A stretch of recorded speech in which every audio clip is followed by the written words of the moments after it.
నమస్తే. రాజా Raghuvanshi indoor couple, మేఘాలయలో murder అయిన husband, అతని అటాప్సీ రిపోర్ట్ అంటే అతని పోస్ట్ మార్టం రిపోర్ట్ ఇప్పుడు పబ్లిక్గా అవైలబుల్లో ఉంది. ఆ పోస్ట్ మార్టం రిపోర్ట్లో పోలీసులు ఎన్ని నిజాలు క్లియర్ కట్గా చెప్పారు అన్నది ఈ వీడియోలో డిస్కస్ చేయడం అనేది జరుగుతుంది. ఫస్ట్, రాజా రఘువంశీని బాడీని కనుక్కోవడం వాళ్ళకి చాలా ఇబ్బంది అయింది. ఎందుకు అంటే ఈ కపుల్ ఏ రూట్లో అయితే వెళ్ళారో ఆ రూట్లో సీసీటీవీ కెమెరాస్ అనేవి చాలా తక్కువగా ఉన్నాయి. అందు గురించి 9 రోజులు పట్టింది ఈయన బాడీని కనుక్కోవడానికి. ఆఫ్టర్ దట్ ఈరోజు ఎప్పుడైతే అటాప్సీ రిపోర్ట్ బయటకు వచ్చిందో ఆ రిపోర్ట్లో బయటకు వచ్చిన మేజర్ రీజన్స్ ఏంటంటే అతని తల మీద 2 గాయాలు, భయంకరమైన గాయాలు.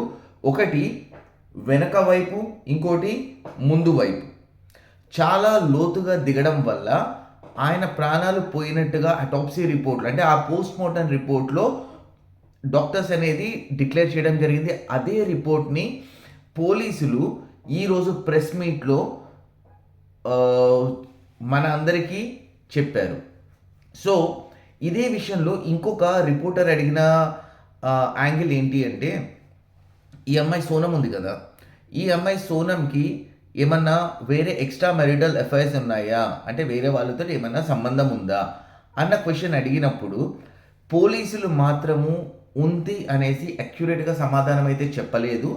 వాళ్ళు చెప్పింది ఏంటి అంటే, మేము సేకరిస్తున్న ఆధారాలని బేస్ చేసుకుని కనెక్ట్ చేసుకుని చూస్తే మాకు అలా అనిపిస్తోంది. క్లియర్ కట్గా వాళ్ళు అన్న పాయింట్, మాకు అలా అనిపిస్తోంది. ఇప్పుడు ఆ అమ్మాయిని పట్టుకుని మళ్ళీ షిలాంగ్ తీసుకొచ్చి ఇక్కడ ఇన్వెస్టిగేషన్ చేసి ఆ అమ్మాయి దగ్గర నుంచి నిజాలు రాబడితే అప్పుడు ఈ అమ్మాయికి ఆ నలుగురికి ఉన్న సంబంధం ఏంటి అన్నది తెలుస్తుంది. ఇక్కడ ఒక క్లియర్ పాయింట్ ఉంది.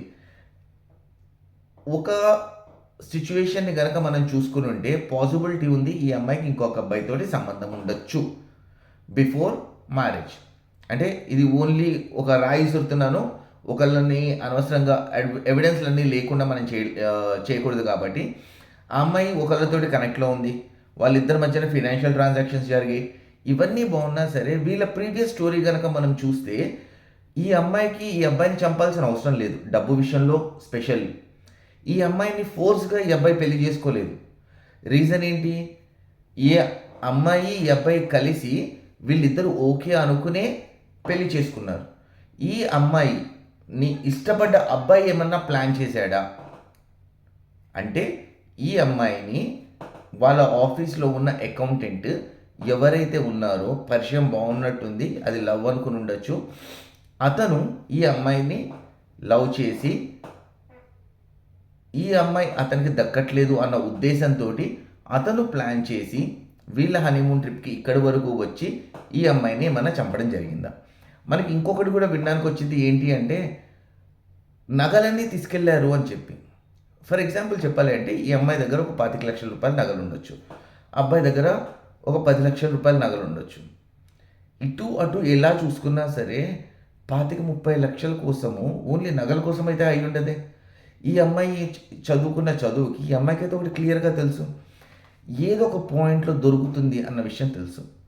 అలాంటప్పుడు ఎందుకు వాళ్ళతో కలిసి ఈ అబ్బాయిని చంపాల్సి వచ్చింది? ఒకవేళ నిజంగా చంపి ఉంటే సరే. ఇప్పుడు ఏమైంది, యూపీ పోలీసులు ఎంపీ పోలీసు అంటే మనకి వారణాసి దగ్గరలో గాజీపూర్ అనే విలేజ్ దగ్గర ఈ అమ్మాయిని పట్టుకున్నారు. ఈ అమ్మాయిని ఎలా పట్టుకున్నారు అన్నది కనుక చూస్తే, ఈ అమ్మాయి వాళ్ళ బ్రదర్కి కాల్ చేసి నేను సో అండ్ సో లొకేషన్లో ఉన్నాను అని చెప్తే వాళ్ళ బ్రదర్ పోలీసులకు ఇన్ఫామ్ చేసి ఈ అమ్మాయి అక్కడ ఉంది అని చెప్పి ఈ పోలీసులు అక్కడికి వెళ్ళి ఈ అమ్మాయిని తీసుకుని ఒక డిటెన్షన్ సెంటర్లో అమ్మాయిని ఉంచారు. అక్కడి నుంచి మన మేఘాలయ పోలీసులకి ఇంటిమేషన్ ఇస్తే వాళ్ళు బయలుదేరి వచ్చి ఈరోజు 7:30 ఆ టైంలో ఈ అమ్మాయిని తీసుకుని మళ్ళీ షిలాంగ్ బయలుదేరారు. అక్కడ నుంచి ఫర్దర్ ఇన్వెస్టిగేషన్స్ ఎలా జరుగుతాయి అన్నది చూద్దాం. ప్రజెంట్ మాత్రం ఈ అమ్మాయి ప్రైమ్ సస్పెక్ట్. హాలత్ చూస్తే అది యాక్టింగ్ అయితే నోబెల్ ప్రైజ్ అంటే ఆస్కార్ అవార్డు ఇద్దాం, ఒకవేళ యాక్టింగ్ కాకపోతే ఈ పర్టికులర్ ఇన్సిడెంట్ చేసిన వాళ్ళని గట్టిగా శిక్షించాలి అని చెప్పేసి పోరాటం. Thank you so much. జై హింద్.